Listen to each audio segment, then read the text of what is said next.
temos também termos técnicos que são específicos para o uso no cotidiano clínico da radiologia. Então, o que que é um plano, o que que é um eixo, o que que é um filme, uma imagem radiográfica, certo? Então, são meramente aspectos conceituais. Por isso que eu estou pedindo para vocês entrarem cedo, porque não é uma aula que vai demandar muita explicação, tá? Ela só demanda mesmo a caracterização das lesões, a caracterização dos pontos específicos que são utilizados na radiologia. Então, se vocês puderem pedir para o pessoal entrar logo, seria bom. Já tem aviso no grupo da sala de vocês?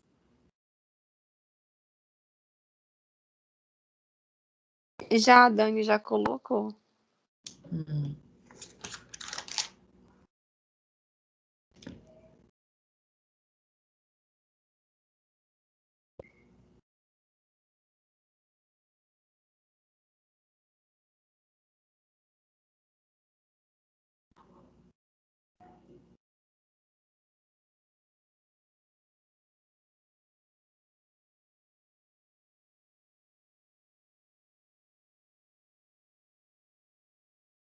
Estou falando aqui com a líder de vocês, ela está mandando mensagem.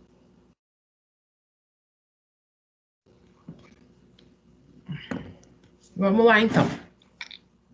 10 minutinhos de tolerância já dá para a gente começar.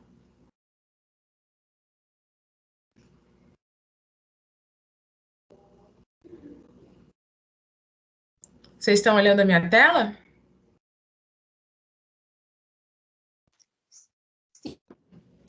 Sim. Então, vamos lá. Na turma de ontem à noite, onde eu ministro a mesma disciplina, eles me falaram que esse tema de lesões fundamentais vocês trabalharam na propedêutica 1.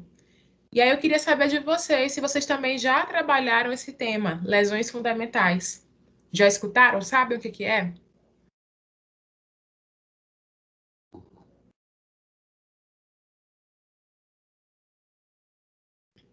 Ou não? Não sabem o que que é lesões fundamentais?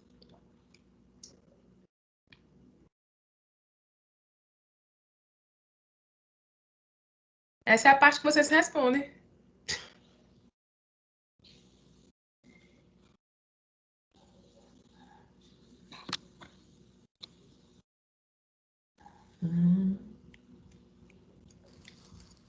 Professora, acho que a gente já teve com a professora Thalita. Tátila. É Thalita, né? Thalita, uma coisa assim. Thalita. Thalita. E tem Tátila. Isso, Thalita. Não, foi Thalita, que é uma fofinha. Acho que é uma fofinha. Thalita. Tá, só que se alguém puder ir aceitando os coleguinhas de vocês aí, porque toda vez que alguém chega atrasado, tem que tirar a aula para poder aceitar a pessoa. Então, se puderem ir fazendo isso, tá? Eu agradeço muito. Então, ótimo. Se Thalitinha já falou com vocês sobre esse tema, vai ser ainda mais fácil da gente discutir, tá bom? Vamos lá começar. Nas lesões fundamentais, nós podemos. Olha, é só eu levantar aqui a janela que começa a chegar a gente. É incrível. Eu fico 10 minutos parada esperando e ninguém entra. Eu levanto a janela. Vocês estão conseguindo aceitar? Eu consigo, professora. Ah, ótimo. Obrigada, gente.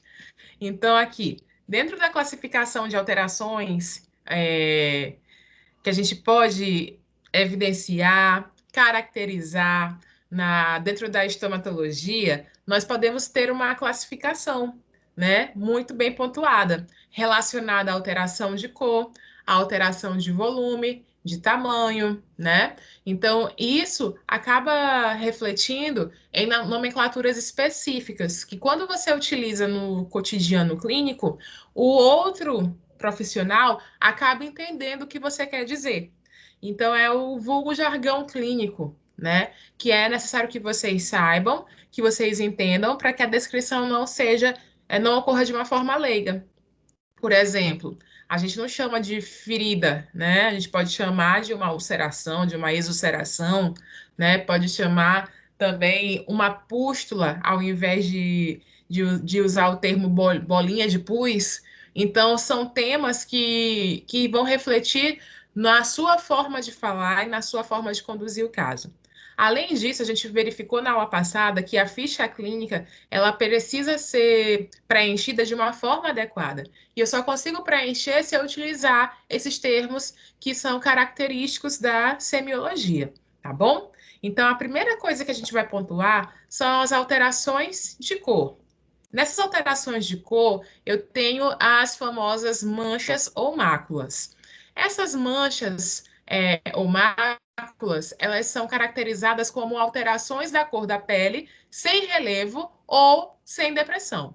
E dentro dessas manchas ou máculas, eu posso ter uma subclassificação, que são os eritemas ou púrpuras. E além das petequias e das equimoses. Quando eu falo de eritema, eu falo de uma mancha vermelha por vasodilatação. Se essa mancha vermelha aconteceu por vasodilatação, provavelmente ao fato de eu realizar um exame chamado de vitropressão ou digitopressão, essa mancha, né, vai tender a se esvair dentro do tecido, vai sumir, né? Então a vitropressão ela vai servir ou vai nortear nesse sentido, para determinar se aquela alteração de cor ela é de origem sanguínea ou não. A vitropressão ela consiste no uso de uma lâmina, né, ou de qualquer outro artifício que tenha característica vitráceo, que a gente pode pressionar em direção ao tecido. E por que precisa ser de vidro? Porque devido à transparência do vidro, eu consigo ver do outro lado se esse sangue conseguiu se expandir nesse tecido. Então, ele é muito utilizado para dar diagnósticos de lesões vasculares, tá bom? Então, as lesões vasculares, a gente consegue dar o diagnóstico por meio desse exame. E o eritema, ele vem nessa perspectiva, né, de ser uma característica, uma lesão fundamental, que é determinada por causa da presença de vasodilatação. Outra informação importante é a púrpura, né, que é uma mancha vermelha por extravasamento de hemácias. Só que essa forma de extravasamento ela não consegue sumir por vitropressão nem desaparecer. Então, isso acaba, a gente consegue perceber que não é um extravasamento comum. É uma situação onde aquele tecido sanguíneo ele está preso dentro de alguma outra estrutura, né? Então, ele não consegue se dissipar dentro do tecido, ele não consegue sumir, mesmo tendo um caráter de origem sanguínea, né? Então, a gente tem o eritema, que some na vitropressão, e nós temos a púrpura, que continua sendo evidenciada, mesmo com característica de extravasamento de hemácias, certo? Então, eritema e púrpura. Em seguida, nós temos as petequias, né, que são lesões pequenas com um tamanho inferior a 1 centímetro, e a equimose, que possui um tamanho superior a 1 centímetro. Nas petequias e as equimoses, elas são muito caracterizadas dentro da odontologia. As petequias são pequenos pontos avermelhados que nós podemos encontrar principalmente na região do palato. É muito comum, pessoal, que crianças, mulheres que tenham sofrido abuso sexual possam encontrar essas lesões na região do palato, tá bom? Como consequência de um processo chamado de felação. Então, aquele palato ele vai sofrer traumas constantes e naquela região vai ter vários extravasamentos de sangue que são caracterizadas como petequias, porque são bem pequenas. As petequias também elas podem ocorrer como decorrência de doenças virais, como por exemplo a varicela. Então, às vezes a mãe pode procurar você no início da varicela, né? Para quem não sabe o que é varicela, é a famosa catapora, tá? No início. Aí vai dizer assim: olha, meu filho não tá conseguindo comer, ele tá com febre. E aí, quando eu fui olhar a boquinha dele, tá cheio de pintinha vermelha. Você pode prescrever as medicações que são direcionadas, específicas para aquele sintoma, né? Que é um antipirético, que é para diminuir a febre, e pedir para acompanhar. Normalmente, 2 dias depois, as vesículas começam a aparecer na pele. Então, isso é muito característico da catapora. Ah, professora, então todo mundo que tem catapora aparece petequia no céu da boca? Não, não é todo mundo. Mas é uma característica comum dos quadros de varicela, tá bom? E nós temos também a equimose, né? Que é quando possui, também um extravasamento sanguíneo, só que é maior que 1 centímetro, né? Ela é muito acompanhada dos processos de hematoma. Só que o hematoma, ele, além da vermelhidão, ele tem aquele aumento de volume, certo? Sabe aquele famoso arroxeado quando a gente bate a canela em alguma quina, em alguma mesa? Então, forma um extravasamento de sangue e aquilo se torna uma cor vermelha, arroxeada, às vezes azulada, tá bom? Então, são alterações de cor. O eritema malar, que é essa primeira foto que a gente tem aqui, é muito característica de pacientes que estão com febre elevada. Em pacientes caucasianos, né, que são pacientes brancos, ou que são descendentes de pessoas brancas, e que estão com uma alta temperatura. Consequentemente, essa região do malar, ela se torna mais avermelhada. E quando você pressiona, né, esse sangue se esvai no tecido, ele não fica preso naquela região. Então, é muito comum dessas situações, ok? Então, nós temos os eritemas, temos as púrpuras, temos as petequias e temos as equimoses, ok? Alguma dúvida sobre isso? Posso continuar?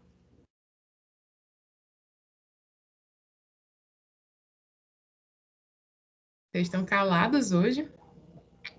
Tudo bem, pessoal? Querem perguntar alguma coisa sobre alterações vasculares? Não, professor, tá tudo bem.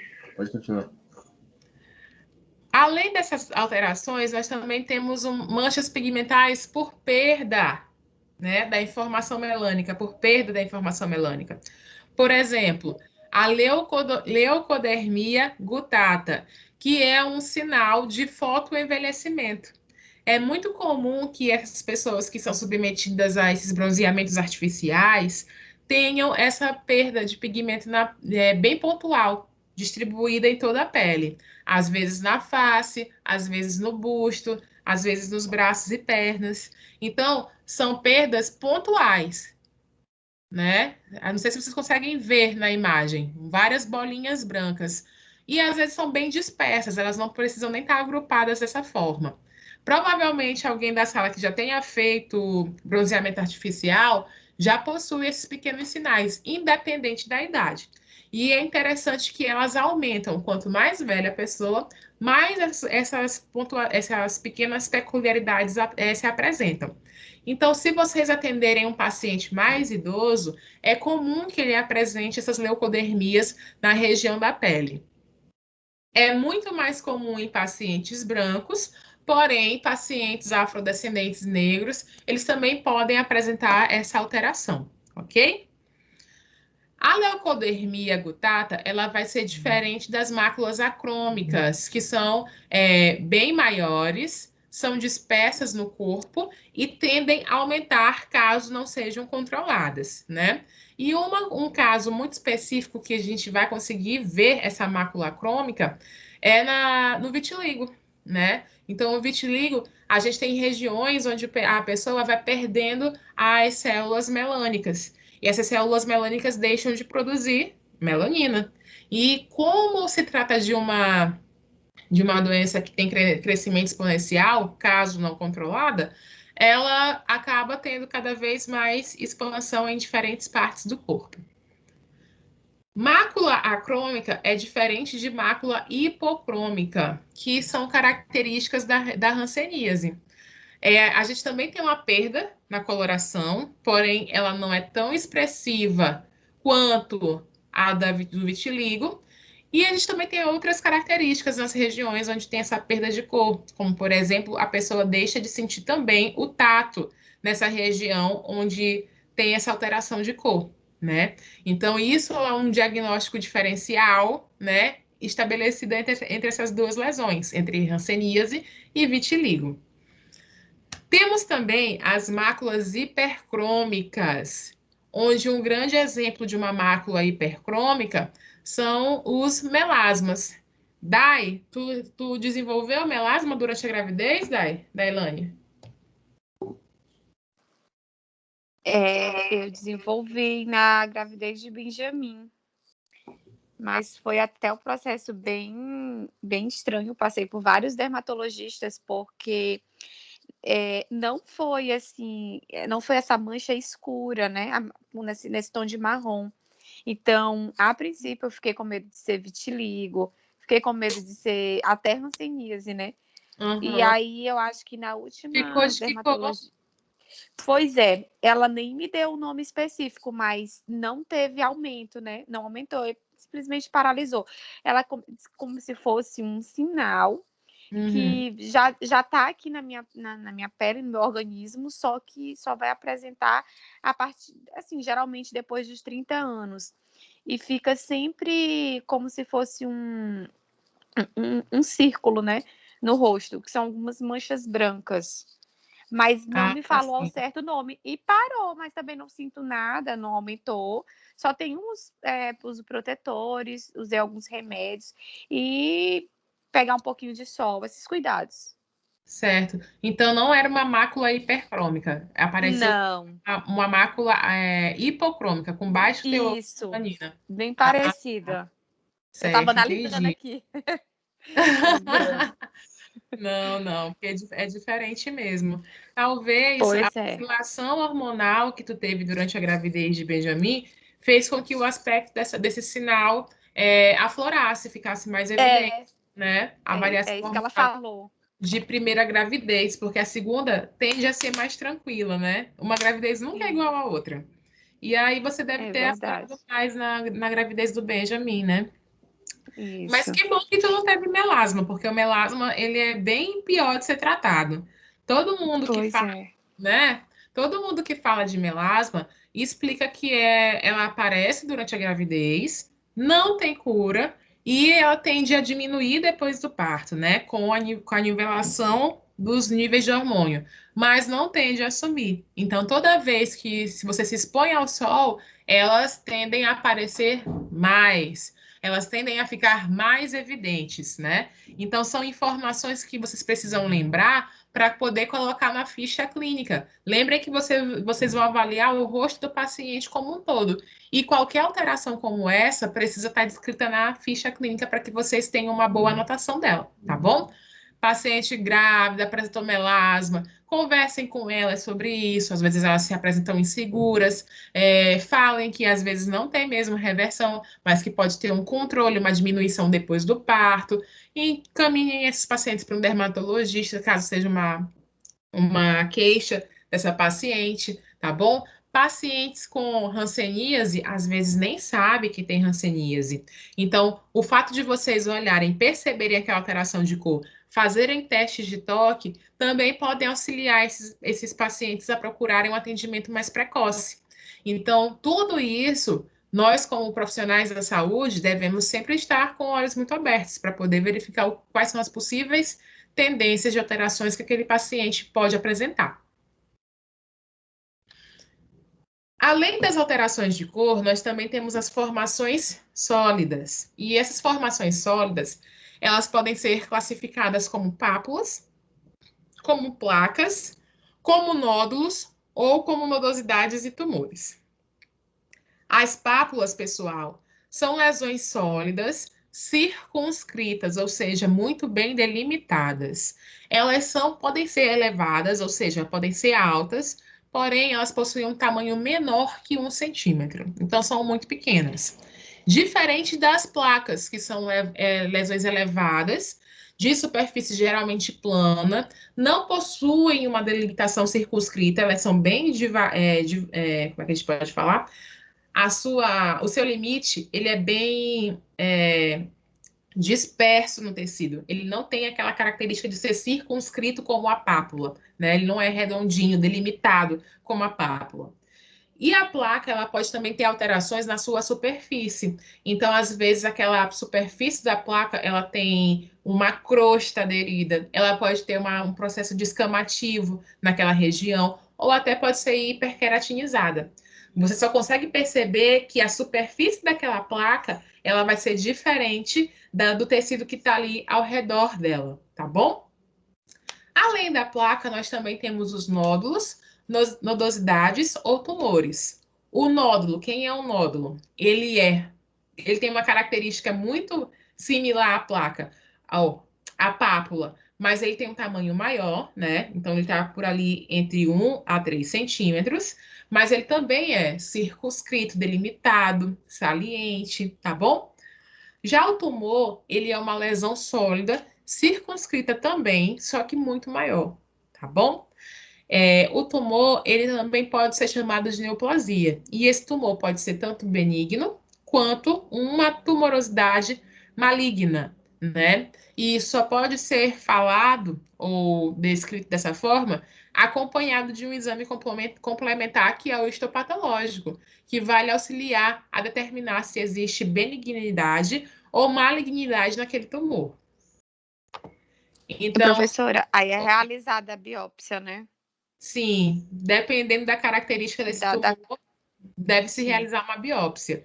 Lembrando que essas biópsias elas não são indicadas para lesões vasculares. Então, se for uma nodosidade extremamente vascularizada, aí a gente já não pode fazer essa biópsia. A gente tem que encaminhar para um cirurgião, né? Dependendo da região, pode ser um cirurgião de cabeça e pescoço, para poder fazer a remoção adequadamente, porque pode levar a uma hemorragia grave que não é controlável no consultório odontológico. Então, existem características que vão nortear a sua conduta, tá bom, Dai?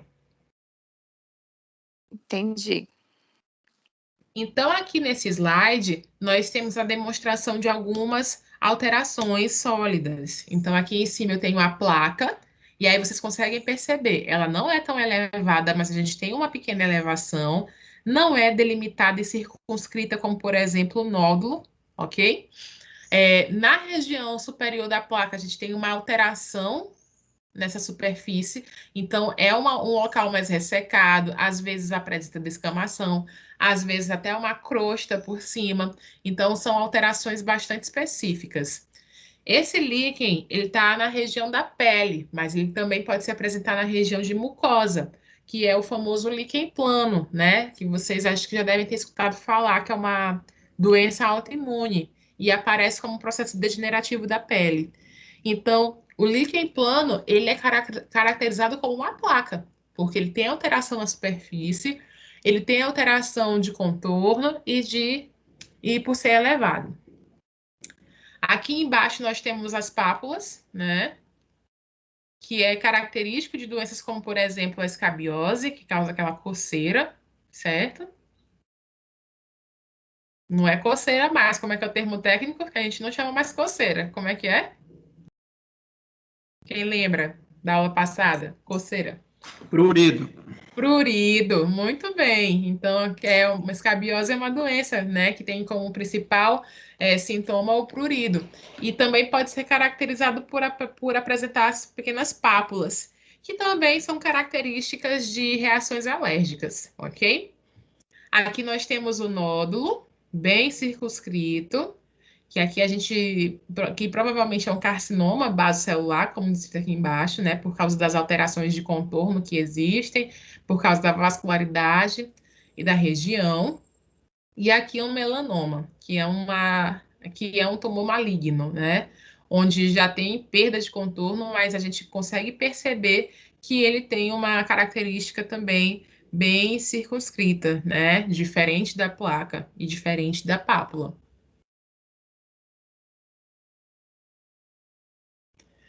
Além das alterações que já descrevemos, nós também temos as coleções líquidas. As coleções líquidas podem ser classificadas como vesículas, como bolhas, como pústulas, como abscesso, que é o mais comum da área da odontologia, e como hematoma. Nas coleções líquidas caracterizadas como vesículas, nós temos a elevação circunscrita de até 1 centímetro, ou seja, são estruturas realmente muito pequenas. O conteúdo dessa vesícula pode ser um conteúdo seroso, pode ser de origem hemorrágica ou pode ser de conteúdo purulento. Então, uma doença que é muito comum, que a gente consegue caracterizar como vesículas, é a herpes labial. Então, a gente tem aquelas pequenas bolinhas, né? E por serem muito pequenas, são caracterizadas como vesículas, ok? A bolha, ela é diferente da vesícula só por causa do tamanho. Então, a bolha, nós temos um tamanho maior que 1 centímetro. É muito comum termos como característica da bolha as bolhas de queimadura, né? Quando a gente se queima, dependendo do local, elas fazem uma coleção líquida com o tamanho superior a 1 centímetro. Temos também as pústulas.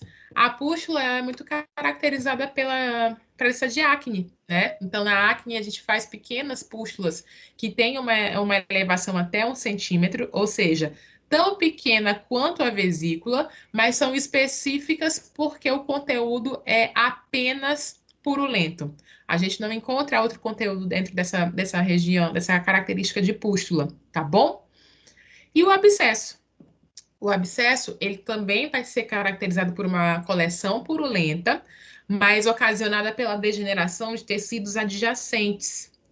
Além disso, nós temos associado ao abscesso características relacionadas à inflamação, como o edema, aumento de volume, né? Como dor, como rubor e como calor. É muito comum na odontologia que infecções odontológicas, odontogênicas, na verdade, possam levar à formação de abscessos na região do periápice do dente. Então, aquela loja que se forma, ela vai ser preenchida por um tecido, por um líquido purulento, que foi formado a partir da degeneração do osso, do ligamento periodontal e provavelmente também da raiz e do tecido pulpar. Então, ali fica preso uma loja cheia de líquido purulento. Com o desenvolver dessa lesão, ele pode criar um caminho para drenagem.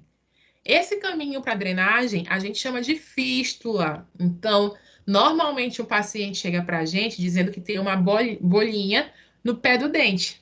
Normalmente eles escrevem dessa forma, de uma forma bem leiga. Só que a gente sabe que na maioria das vezes foi o trajeto que o abscesso fez para formar ou encaminhar esse conteúdo purulento para o meio externo.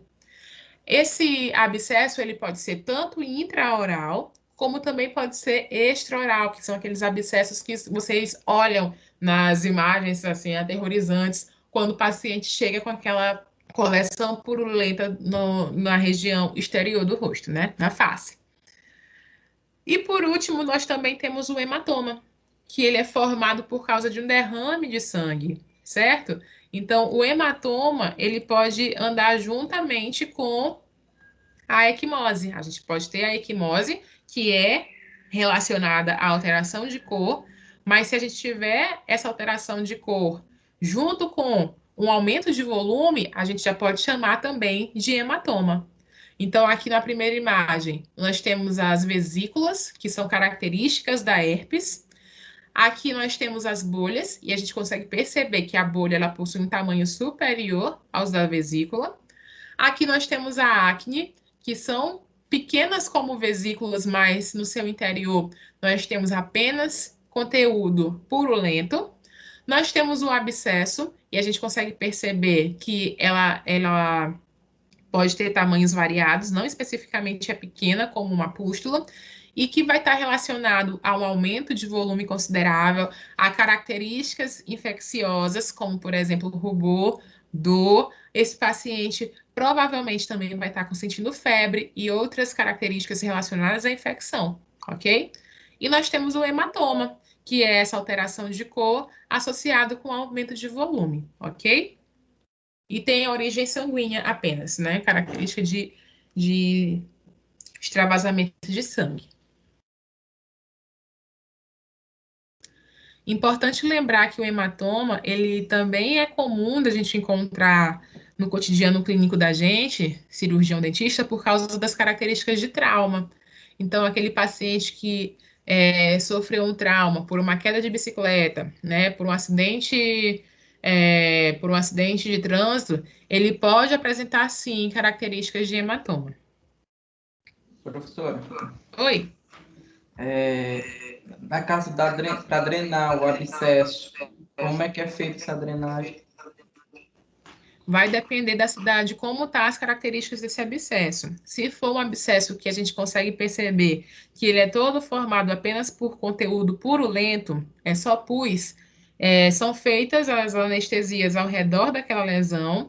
Com a lâmina de bisturi, a gente faz um pequeno corte e a gente pressiona as extremidades para poder drenar. Às vezes, pela infecção estar muito ainda interiorizada, a gente pode colocar um pequeno dique de borracha para esse conteúdo continuar drenando por um tempo de 24 a 48 horas. Porém, existem abscessos que eles chegam ainda em formação de celulite. Não sei se já ouviram falar. Celulite dentro da odontologia não está relacionada à gordura, tá? Não são aqueles pontinhos da pele que a gente odeia, não é isso. Celulite é o quadro inicial desse processo infeccioso. É quando aquela infecção está bem avermelhada, que a gente vê ainda a presença de muito sangue. Nessa característica de ter muito sangue, é comum que a gente ainda não faça ainda a drenagem. Esse paciente ele é medicado para que quando chegue no ponto de apresentar apenas coleção purulenta, se fazer a incisão e se drenar. Ou seja, resumindo a minha resposta, a drenagem vai depender da situação que esse paciente se encontra.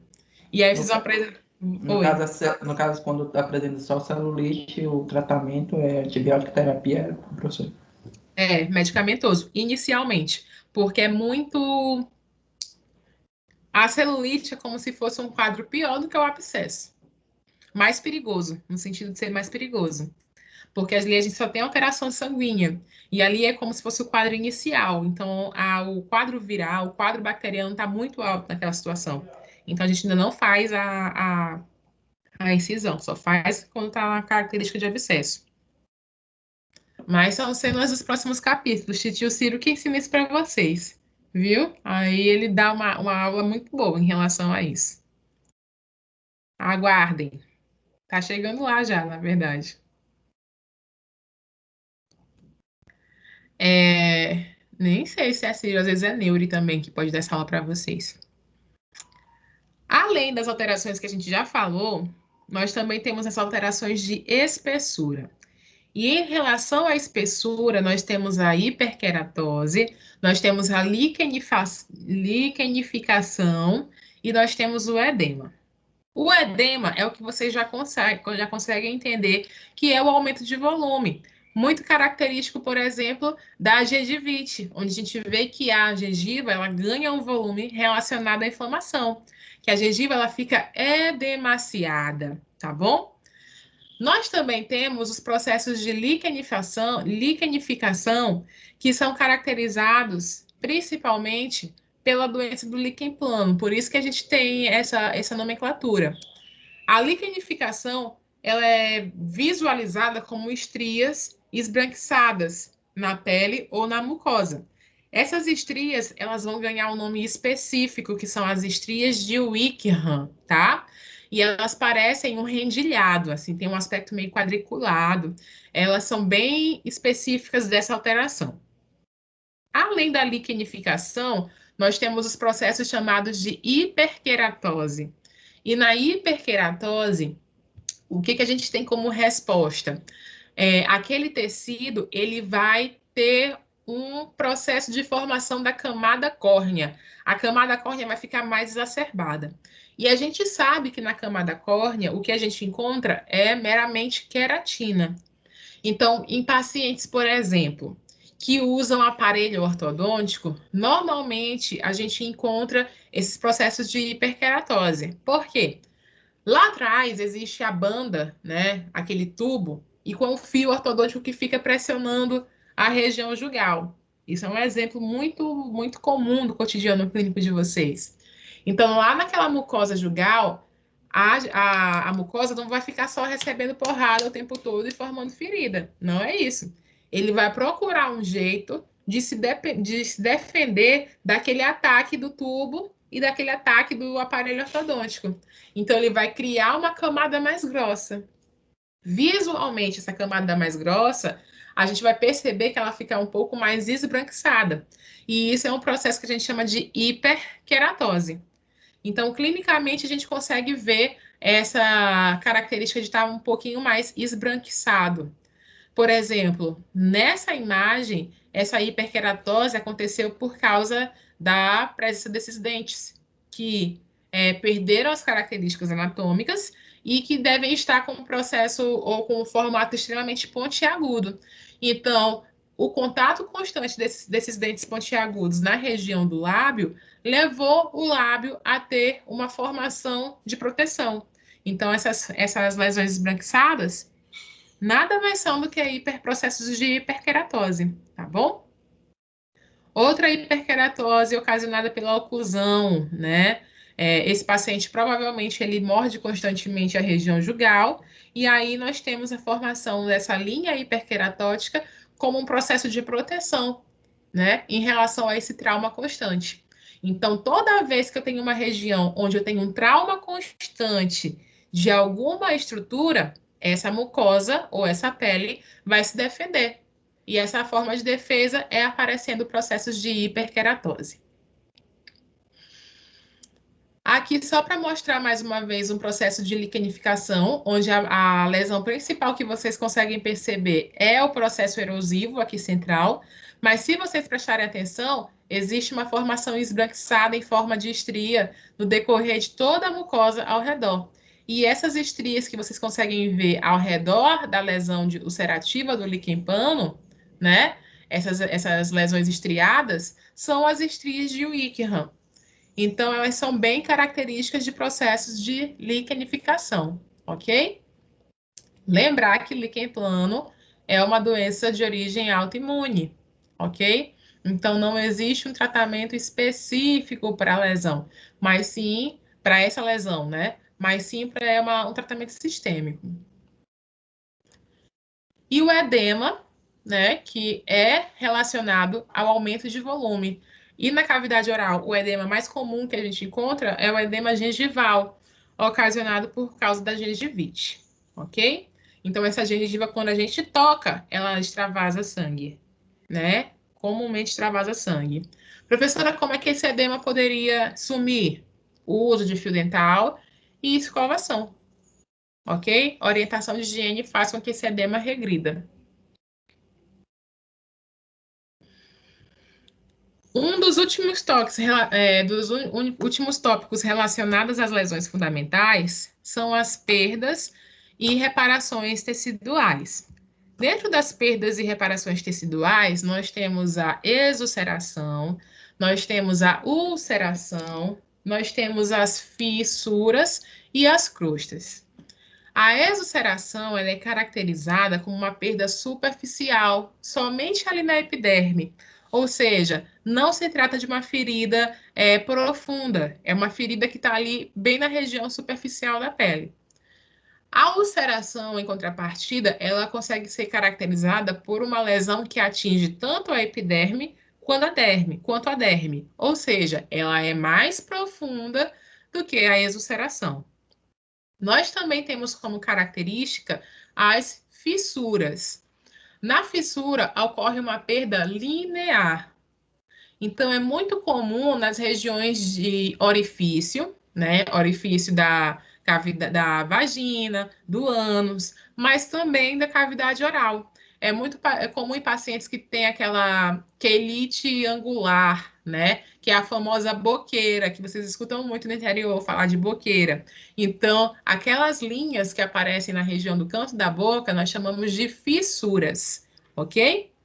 E a crosta, que é o famoso cascão, né? Que a gente chama vulgarmente de cascão, na semiologia nós chamamos de crosta. Ela pode ter uma variação de cor, porque vai depender do tecido que está ali sendo formado, do líquido que tem ali próximo, né? Então, ele pode ser amarelado, avermelhado, esverdeado, e ele vai ser caracterizado como um processo de reparação tecidual, tá bom? De cicatrização daquela região. Então, por imagem, nós temos aqui uma exulceração, onde a perda é apenas no tecido mais superficial. Aqui nós temos uma ulceração, que nem sempre vai ser feia desse jeito, porque isso aqui é uma ulceração que já tem um avanço grande, tá? Mas a gente pode encontrar processos ulcerativos na cavidade oral também, e é importante que a gente tenha um controle, porque pode ser um indicativo inicial de lesões cancerígenas, tá? Nós temos aqui a quelite atópica, que é a mesma quelite anquitínica, é a mesma boqueira, tá bom? E aqui a gente consegue perceber a presença de fissuras, que são essas linhas no canto da boca. E aqui uma crosta, né? Que é formada por causa do hipertigo. Onde ficou tudo ferido e aí já está cicatrizando. Então, crosta, fissura, exulceração e ulceração. Alguma pergunta sobre isso? Tudo bem? Ui. Professora, acho que as primeiras lesões fundamentais que você mostrou, que tinha hematomas, né? Eu queria saber, assim, chegando ao consultório, o que a gente deveria fazer, porque eu sei que alguns hematomas, eles têm o seu tempo, né? Determinado tempo, de 7 a 10, 15 dias para sumir, mas a princípio, assim, chegando, se estiver dolorido, quais são os nossos, né? O que a gente poderia fazer no exame clínico, passar para o paciente? Primeira coisa, Dai, é saber qual foi a origem desse hematoma, né?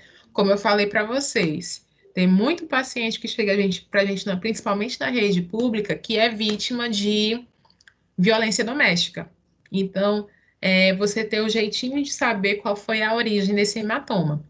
E aí, se você perceber que é violência doméstica, o cirurgião dentista tem por obrigação notificar. Isso é a primeira coisa que você precisa fazer, tá bom? Segundo ponto, o que ele pode fazer para diminuir a presença daquela lesão é fazer alternância de compressa gelada com compressa quente, para que aquele tecido pudesse, para que aquele sangue pudesse esvair dentro do tecido e minimizar aquela alteração de cor, tá bom? É uma forma, é uma conduta que a gente utiliza em questões de trauma. O paciente, quando leva alguma porrada, alguma coisa assim, de briga mesmo, a gente faz essa conduta de alteração de compressas quentes e geladas, para poder minimizar tanto a dor quanto a aparência da lesão. E esperar, né? Porque a equimose, aquela alteração de cor, ela se esvai com o tempo. Tranquilo? Certo, obrigada. Nada. Vamos para a segunda parte da aula, pessoal, que é a introdução à radiologia. Também é uma aula curta, então fiquem tranquilos. Eu sempre coloco as duas no mesmo dia, justamente para que não se torne tão cansativo. Então, dentro do processo da construção do conhecimento nessa disciplina, a gente começou falando sobre ergonomia, falamos sobre biossegurança, falamos sobre exame clínico na aula passada e falamos um pouquinho hoje sobre as terminologias técnicas utilizadas para lesões fundamentais.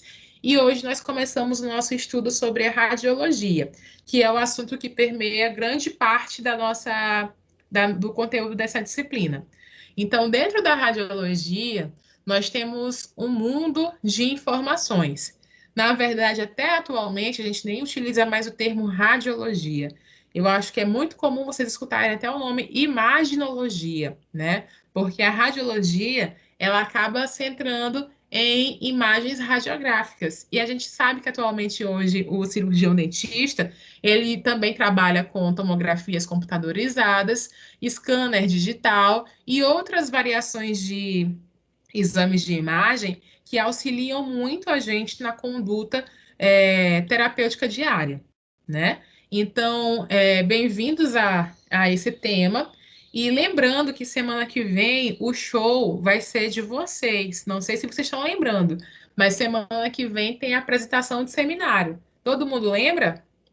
Todo mundo já tem seus grupos, tá tudo ok?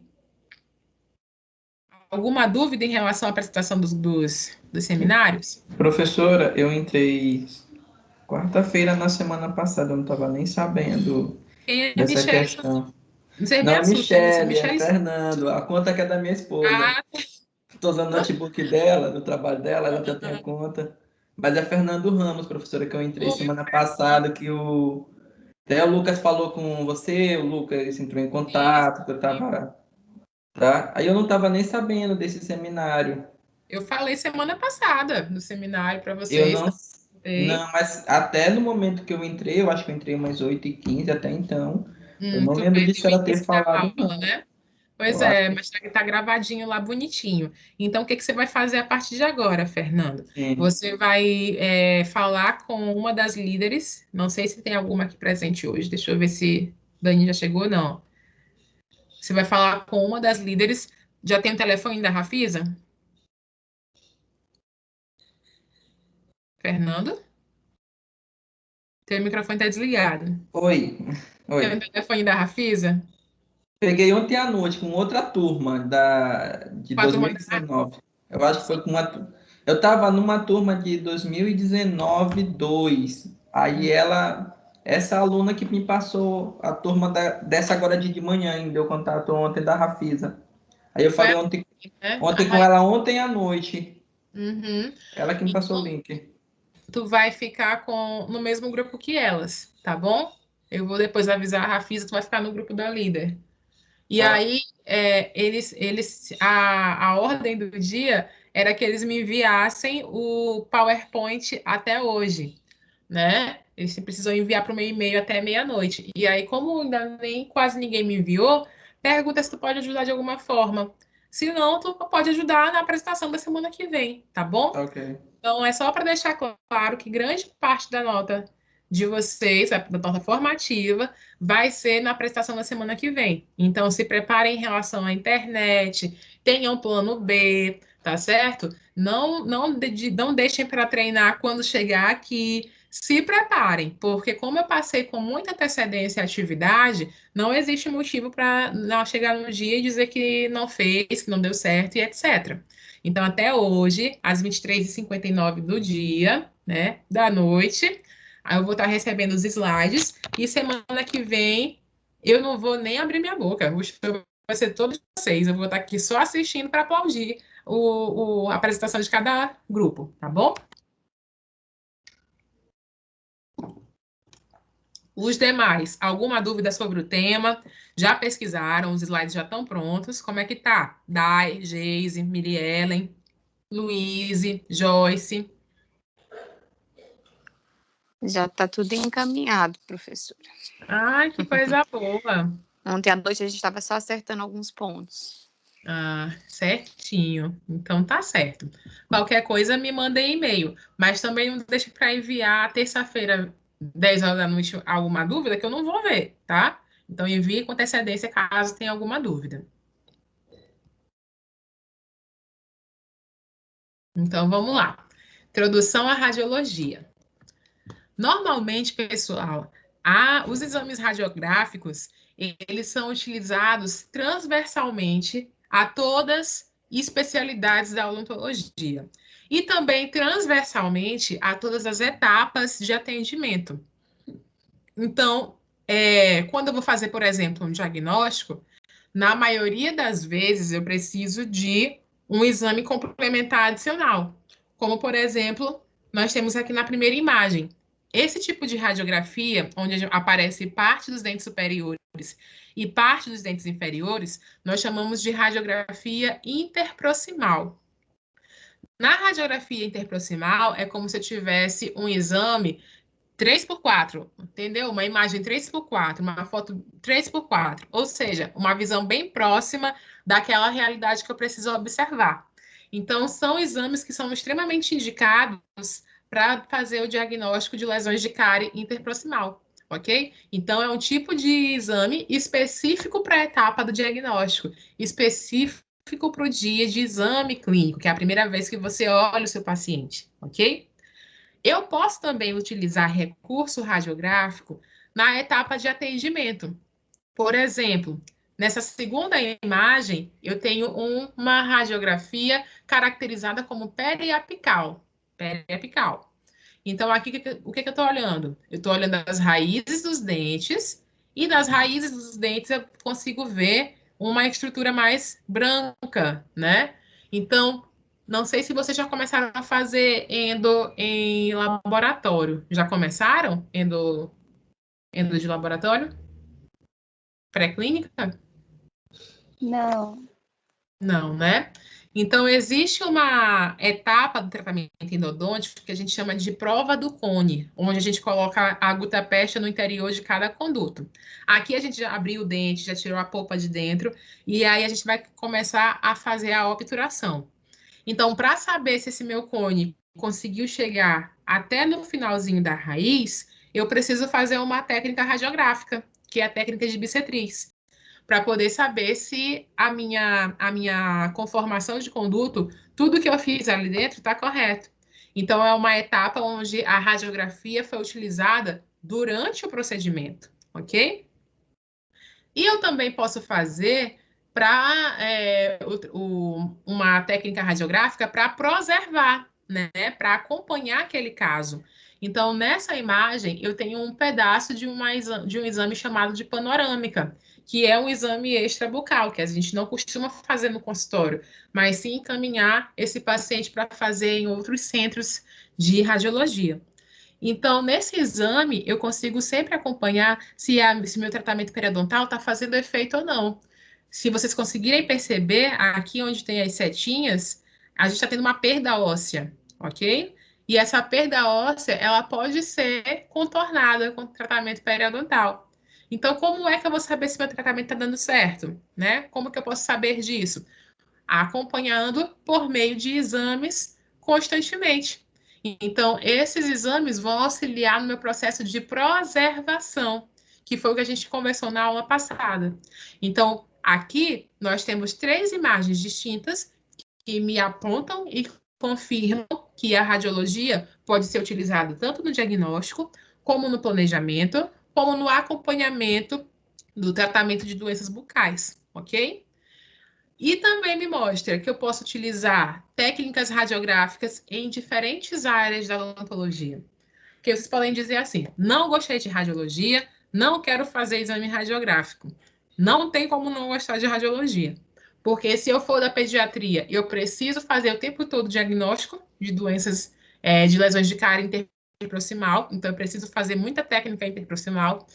Se eu for para a endodontia, é uma das especialidades que eu mais trabalho com técnicas radiográficas. Se eu for para a cirurgia, eu tenho que trabalhar o tempo todinho com laudos radiográficos. Se eu for para a periodontia, eu tenho que fazer preservação por meio de também técnicas radiográficas. Se eu for fazer implante, mesma coisa. Eu tenho que acompanhar o processo de neoformação óssea por radiografias. Ou seja, a radiologia ela é transversal e inerente a todas as outras especialidades. Então, vocês terminam, quando terminarem o semestre, vão terminar a cadeira de radiologia. Mas todo semestre vocês aprendem mais um pouco sobre ela, tá bom? Existem variações de acordo com a idade. Então, na pediatria, tem uma aula só de radiologia para criança. Como que a gente faz técnicas radiográficas em crianças? Quais são as variações de técnicas que eu preciso usar para criança? Na endo, tem uma técnica específica para fazer, que são as técnicas de bissetriz. Então, como é que eu uso? Quais são os aparelhos que eu posso usar para me auxiliar nas técnicas? Lá na cirurgia, eles vão te dizer quais são os exames complementares imaginológicos que podem ser indicados para cada caso. Ou seja, radiologia, ela acaba aparecendo em todas as áreas que vocês vão estudar até o final do curso, ok? Bom, outros pontos importantes que a radiologia também traz de informação para a gente. Nessa imagem inicial, nós conseguimos perceber que a gente tem aqui um dente em tamanho menor, com raízes um pouco mais diferenciadas, distantes uma da outra, né? Então, aqui eu consigo perceber claramente que esse dente é um dente tecido. E esse paciente, por apresentar todos os outros elementos dentais, ele já passou da época de esfoliação. Então, provavelmente é um paciente adulto. Aí vocês vão olhar e vão dizer, professora, mas se ele é adulto, como é que ele tem dente descido ainda em boca? Provavelmente, ou ele tem agenesia, ou seja, não formou o permanente dele. E aqui nós temos o dente descido com características de anquilosamento. Professor, o que é anquilosamento? É quando o dente ele não possui mais ligamento periodontal e ele está ligado diretamente ao osso alveolar. Então, o dente está grudado no osso. Então, imagina que é um dente que você vai precisar fazer um processo de extração. Como é que você vai saber se você não fazer a radiografia? Então, às vezes, você compra um valor X, achando, é só um dente de leite, vai ser fácil de tirar, é rapidinho. R$ 30. E na hora que você senta para fazer, olha a canseira, porque o dente não sai por técnicas normais. Então, as técnicas radiográficas, elas precisam também andar atreladas ao diagnóstico e ao procedimento. Então, aqui, a gente consegue perceber que eu só ia ter noção que esse dente estava anquilosado por causa do exame radiográfico, ok? E aí, sabendo que esse dente é anquilosado, eu preciso planejar uma sequência operatória completamente distinta. Eu preciso avisar o meu paciente que não vai ser um dente fácil de fazer a extração, que não vai ser simples, e que ele precisa ter um pouco mais de paciência e que vai ter um pós-operatório um pouco mais desagradável. Então, tudo isso eu só consigo passar informação mediante ao laudo que eu dou diante dessa imagem. Transoperatório também é importante, porque sem a radiografia, alguns acidentes podem acontecer. Olha, prestem atenção. Provavelmente esse é um paciente que vai fazer retratamento de canal, porque a gutapestia está bem aqui e o dente termina bem aqui. Então, foi um tratamento mal executado. Provavelmente, esse cirurgião dentista não fez uma radiografia para dar o diagnóstico e começou a fazer o retratamento. Provavelmente, durante o retratamento, começou a sangrar muito. E durante o retratamento não sangra. E aí ele foi fazer a radiografia para saber se estava seguindo o canal corretamente. Quando percebeu, olha onde estava a lima dele, olha onde estava a broca dele. Atravessou a raiz. A gente chama isso de perfuração radicular. E isso leva à perda do dente. Então, a partir de agora, ou esse dentista vai ter que colocar MTA, que é um cimento que fecha essa região, ou esse paciente vai perder o elemento dentário, porque não tem mais como tratar. E qual foi a falha dele? Não ter realizado a técnica radiográfica com antecedência para saber como faria o tratamento endodôntico desse dente, tá bom?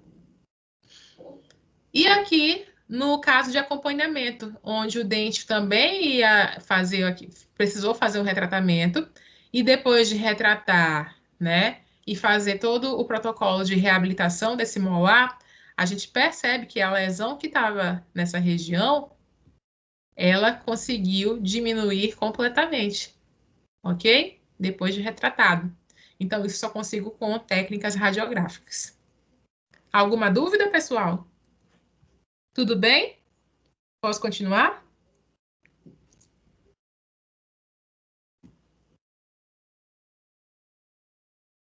Tudo.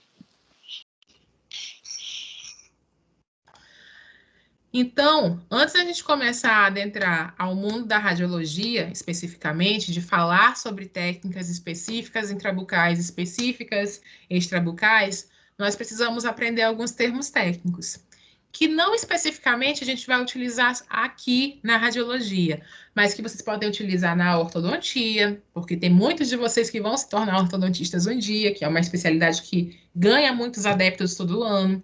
Vocês podem utilizar nas cirurgias ortognáticas, quem for querer ser cirurgião bucomaxilo, tá bom? Então, são informações importantes para que vocês treinem o ouvido de vocês para conseguir se comunicar com outros profissionais.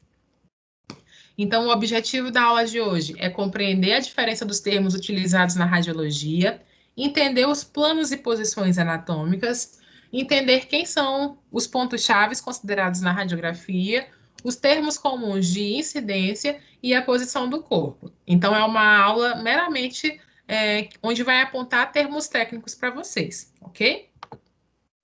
Primeira coisa, qual que é a diferença entre filme, radiografia e imagem radiográfica? Professora, existe diferença entre esses três termos? Sim, existe. Nem tudo é a mesma coisa, tá bom? Então, nós temos a radiografia. Então, a radiografia é o filme, ok? Que possui uma imagem processada de uma determinada região do paciente. Então, na radiografia, eu tenho tanto a película, e essa película já foi processada. Eu já tenho a imagem processada nessa película, ok? Então, é aonde a gente consegue fazer a leitura e fazer os laudos específicos de cada caso, que é diferente dos filmes radiográficos. O filme radiográfico é algo que vocês compram e guardam e trazem naquela caixa, né? Não sei se já compraram a caixa de filmes radiográficos de vocês, ou se vocês compraram de forma avulsa. Esses filmes radiográficos, eles possuem uma variação muito grande de tamanho. Por exemplo, aqui nessa imagem, nós temos o tamanho 0, que é o filme radiográfico específico de pediatria, né? Que ele precisa ser menor justamente para entrar na boca da criança, para ter mais conforto para a criança realizar as técnicas radiográficas. E nós temos o tamanho maior, que é esse tamanho 4, que é específico para técnicas oclusais, onde a gente consegue, em uma tomada radiográfica apenas, tirar uma imagem de toda a maxila ou de toda a mandíbula, de tão grande que ele é. Então, esses filmes podem variar de acordo com o tamanho, podem variar de acordo com a sua especificidade de granulação, que é um termo que a gente vai estudar depois, né? Que cada filme radiográfico tem uma especificidade inerente ao seu grau de receber a radiação, né? Vamos falar um pouquinho disso depois. Então, os filmes, eles são comprados em diferentes tipos, ok? Filmes radiográficos. Então, radiografia é quando eu tenho o filme com a imagem já processada. Filme radiográfico é a película que a gente compra na caixa que ainda não sofreu nenhuma incidência de raio-x, né? E nós temos as imagens radiográficas, que é o que a gente encontra nessa película. Por que que hoje a gente fala de imagem radiográfica? Porque a gente pode se encontrar assim na película, como vocês estão vendo aqui, mas agora, hoje em dia, é muito comum encontrar no meio digital, ok? No computador. Então, a Docs, por exemplo, que é uma das clínicas de radiologia mais famosas de São Luís atualmente, elas possuem o costume de perguntar para a gente: vocês querem receber de forma física, em corpo físico, ou vocês vão querer receber em formato digital? Na maioria das vezes, a gente cobra em formato digital porque é mais fácil de armazenar, ok? Mas a gente pode sim pedir nas duas vias para entregar para o paciente a radiografia que foi obtida, tá bom? Lembrar que essa radiografia, ela precisa ser guardada para todo sempre, amém. Você não pode jogar fora, ok? É uma prova, é um material que a gente não pode meramente descartar. Então, imagina, você é dono de uma clínica odontológica famosíssima, com 30 mil pacientes, como é que você vai guardar mais de 30 mil películas radiográficas? Não tem quem tenha espaço. Então, por isso, graças a Deus, hoje em dia, nós temos o sistema operacional para armazenar essas imagens radiográficas. Lembrar também que, se caso você não queira armazenar, você pode entregar para o paciente. E esse paciente, caso ele queira, também para entregar. Você não pode armazenar, você não pode prender os exames do paciente só porque você quer. O exame é do paciente, então, se ele pedir, você deve entregar. Sendo que é bom sempre pedir para ele assinar, porque tem uns que perdem e ainda dizem que você não entregou. Então, você entrega e diz assim, ó, assina aqui para você comprovar que está levando o seu exame, tá bom? Alguma dúvida sobre isso? Entenderam a diferença dos três termos? Tudo bem? Sim. Planos de delimitação do corpo. Isso aqui é mais tranquilo para vocês, porque vocês acabaram de vir da anatomia. Então, os planos acabam sendo os mesmos: plano cranial superior, plano podálico, plano dorsal posterior, plano ventral e os planos laterais. Na radiologia, nós temos um quinto, deixa eu ver, 1, 2, 3, 4, um quinto plano, que é um plano virtual, que é o plano oblíquo, que é transversal e inclinado em relação ao corpo humano. Então, além do cranial, além do dorsal, do ventral, lateral e podálico, nós também temos o plano oblíquo sendo considerado nas técnicas radiográficas.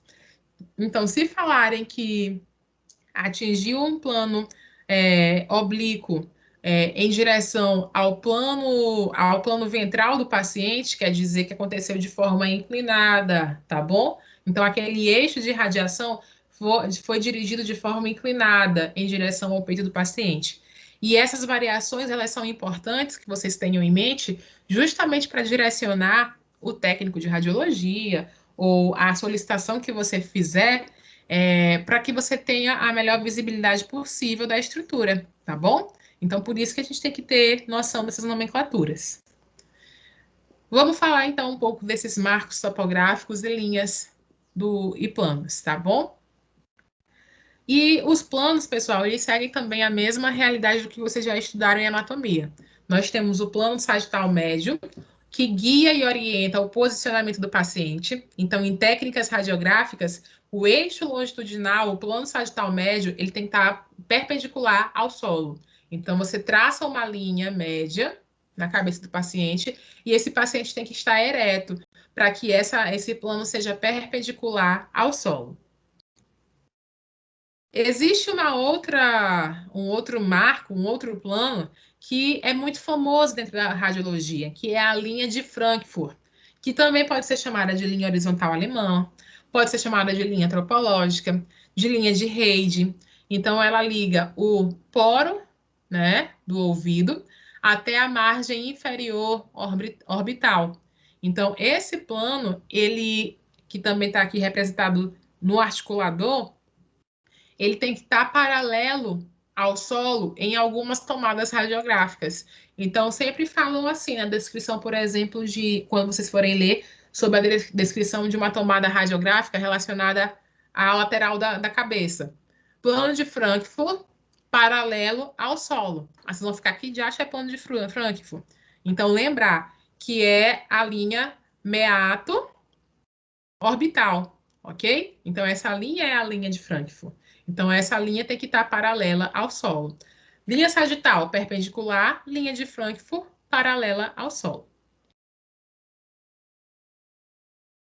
Outras linhas que são de comum costume de escutar na radiologia são as linhas de Camper e as linhas de comissura labial.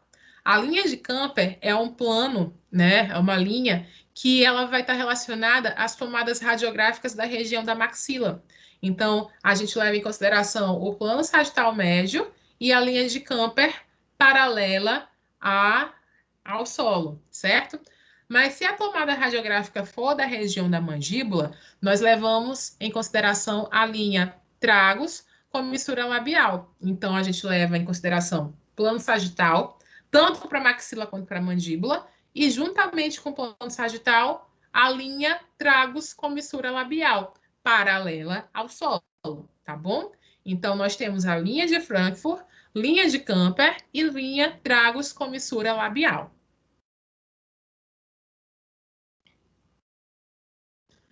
Outro ponto importante são os marcos topográficos. Então, na radiologia, alguns pontos vão possuir nomenclaturas específicas. Por exemplo, a glabela, que é essa região situada entre os supercílios, tá? Embaixo da glabela nós temos o násio. Na base do nariz nós temos o acântio. No mento não muda o nome, região do mento. Nós temos o canto externo do olho, canto interno do olho, margem supraorbital e margem infraorbital. Professora, por que a gente precisa saber desses nomes, desses marcos topográficos? Porque são pontos onde vocês vão formar linhas e, consequentemente, ângulos. E esses ângulos esses ângulos são calculados dentro de um exame radiográfico chamado de cefalometria. Essa cefalometria, quem já usou o aparelho já deve ter visto, que é uma radiografia que tem vários traçados que calculam ângulos. Na ortodontia, existem angulações específicas para dizer se aquele rosto tem um crescimento de padrão de normalidade ou não. Por exemplo, se um paciente tem uma maxila mais desenvolvida, se ele é mais dentucinho, a angulação vai ser X. Se ele tem um padrão mais retilíneo, a angulação vai ser Y. E eu só consigo fazer esse cálculo ligando alguns pontos, ok? Então, por isso que a gente chama de marcos topográficos. Por exemplo, nós temos aqui a linha glabelo-meatal, né, que é a linha que liga a glabela ao meato acústico, sendo considerada a linha mais alta, né, dos planos de cálculo. Nós temos a órbito-meatal, que vai ligar desde a órbita até o meato acústico externo. Nós temos a infraórbito-meatal, que liga a margem inferior da órbita ao meato acústico externo. Nós temos a linha acantio-meatal, que liga da base do nariz ao meato. E aí, se você fizer um traçado acantio-meatal com o glabela-meatal, por exemplo, aqui já tem a formação de um ângulo. E esse ângulo vai variar de acordo com a formação da cabeça daquele indivíduo. Então, normalmente, quando a gente tem recursos ortopédicos para poder variar o tamanho dessa maxila, para poder guiar o tamanho daquela mandíbula, nós precisamos medir esses ângulos para poder saber se está entrando no padrão correto ou não de desenvolvimento daquela face. Então, por isso que a gente tem esses marcos topográficos. Linha também mento-meatal, ok? Então, são marcos topográficos que, quando são unidos, levam à formação dessas linhas. E a união dessas linhas vai levar à formação desses ângulos. Linha lábio-meatal também. E linha glabelo-mentoniana ou glabelo-alveolar. Então, também é uma linha muito utilizada para ser somada com, por exemplo, a acantio-meatal, com a meato infraorbital. Então, a gente vai formando também essas angulações no cálculo cefalométrico. E também temos a linha interpupilar, que também ela não é tão utilizada lá nos cálculos de cefalometria, mas servem para orientar padrões também para posicionamento de técnicas extrabucais, né, para radiografias extrabucais. Bom, e aí, já se voltando para a reta final dessa aula, nós também temos as posições gerais do corpo. Nessas posições gerais do corpo, nós temos o decúbito dorsal, né, que é quando a gente está com a barriga voltada para cima. Nós temos o decúbito ventral, que é o famoso de bruço, onde o peito está voltado para a superfície. Temos também decúbito lateral e a posição ereta, ortostática ou em pé. Essas técnicas, elas são extremamente importantes para técnicas extrabucais. Então, em técnica intrabucal, não, porque na maioria das vezes o paciente vai estar sentado, tá bom? Mas nas técnicas extrabucais, essas posições do corpo podem variar de acordo com a técnica utilizada. Mas em alguns livros, vocês podem encontrar também essa variação de posicionamento de Tredelenburger e Fowler. Eu só coloco para que não ocorra confusão. Tredelenburger e Fowler ela não vai estar relacionada exatamente às técnicas radiográficas, mas são técnicas de posicionamento do corpo para situações onde aquele indivíduo pode estar passando por alguma situação, como, por exemplo, síncope, como, por exemplo, alteração de pressão. Então, normalmente, a gente pode fazer essa variação no posicionamento do corpo do paciente. E a técnica de Fowler também, ela é interessante para atendimento de pacientes hipertensos, de pacientes grávidas, justamente para evitar com que elas entrem em uma situação de risco, tá bom? Mas não vão estar relacionadas diretamente às técnicas radiográficas. É só para tirar o paciente de uma posição de perigo. Alguém quer falar? A questão da fralda, ela também é questão do quando o paciente está com falta de ar. Uhum. Eu lembrou que é questão de cirurgia, profissionalmente de alguma cirurgia, principalmente a região do ânus. Aí os profissionais fazem essa posição, trem ou trem, como é costumeiramente falado. Pois é, só que lá, odonto, como a gente não mexe nessas outras estruturas, quando a gente usa Trendelenburg, é porque o paciente não está se sentindo bem. Então, a pressão cai muito rápido. Quando é um paciente que é um PNE, né, necessidades especiais, a gente precisa utilizar essas manobras para que a gente possa melhorar o paciente mais rápido, tá? Mas ótima a tua contribuição, porque fala de outras áreas, né? Onde a gente pode também utilizar esses posicionamentos. Obrigada pela contribuição. É o Fernando, viu, professor? Não é a Michele, não. Tá bom. Termos de incidência. Vamos lá. Temos a incidência axial, que ela acontece em 90 graus em relação ao eixo do paciente. Então, sempre que falarem ou descreverem uma técnica e falarem de incidência axial, é que aquele tubo do aparelho de raio-x, ele tem que estar no posicionamento axial, ou seja, perpendicular à estrutura que vai ser radiografada, tá bom? Mas, professora, mas sempre precisa ser axial? Não, existem variações de técnica. Por exemplo, essa aqui, eu já volto aqui nesse slide. A gente pode também fazer esse posicionamento tangencial.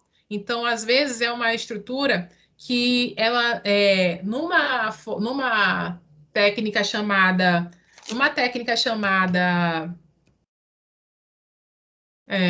axial, ela vai estar querendo ver, por exemplo, a região inicial do encéfalo, né? Lá na calota craniana.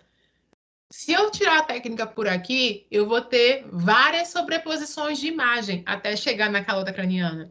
Então, algumas variações de técnica podem me facilitar a visibilidade de determinada estrutura.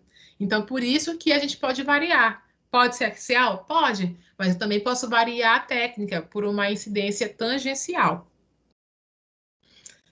Voltando, a axial nem sempre ela vai ocorrer na lateral da cabeça ou na região frontal. A gente também pode fazer uma variação na região do mento. E aí as pessoas podem não chamar de incidência axial e pode chamar de incidência submentovértice. E é a mesma coisa, ok? Submentovértice. Só que o que diz? É uma axial que é direcionada na região do mento, ok? Mas o eixo, a forma de incidência, continua sendo axial. E aqui só um slide, que como a gente vai começar a falar de radiologia, a gente também precisa entender o aparelho, o equipamento que nós vamos utilizar. Então, nós temos aqui a base, nós temos a haste principal, nós temos o painel de controle, onde a gente vai controlar a incidência de radiação, o tempo de radiação, né, as informações daquele aparelho. Nós temos as hastes flexíveis, né, que são dobráveis e que vão ser manuseadas de acordo com a necessidade de posicionamento. Nós temos o tubo de raio-x, que é onde a gente forma esse raio-x, onde esse raio-x é gerado. E nós temos o cone localizador, que é esse cone que a gente vai direcionar em diferentes posições para fazer a tomada radiográfica, ok? Então, é cone localizador, tubo de raio-x, painel de controle, base, haste fixa e haste flexível, ok?